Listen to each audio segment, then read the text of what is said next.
आईपण आणि करिअर दोन्ही निभावणारी स्त्री म्हणजे अगदी सकाळी उठल्यापासूनच तिचं स्वतःचं अंगण नेहमी दुसऱ्यांच्या गरजांनी व्यापलेलं असतं. ती कपाळाला गंध लावते, पण ते साजरं करण्यासाठी नाही, तर दिवसाची रंगभूमी लढण्यासाठी. तिचं लेकरू एका हातात असतं आणि दुसऱ्या हातात लॅपटॉप. एक हात काळजाचा तर दुसरा कर्तृत्वाचा. आणि संध्याकाळी जेव्हा सगळे दमून आपापल्या जागी बसतात, तेव्हा ती अजूनही सगळ्यांच्या डब्याचे डाग घासत असते, शांतपणे काहीही न बोलता. ती कुठल्याही पुरस्कारासाठी धाव घेत नाही, पण तिचा प्रत्येक श्वास त्याग नावाच्या ट्रॉफीतच सामावतो. कधी ऑफिसमधली प्रेझेंटेशन तर कधी बाळाला झोपवण्याचं तंत्र.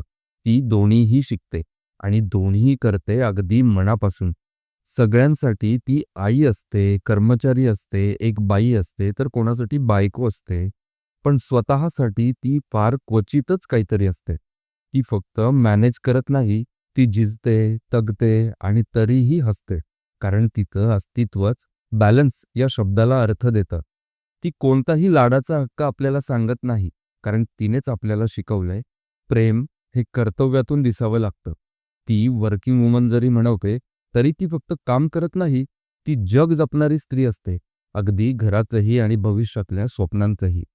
तिचा आवाज भविष्यातही ऐकू येत राहीलच.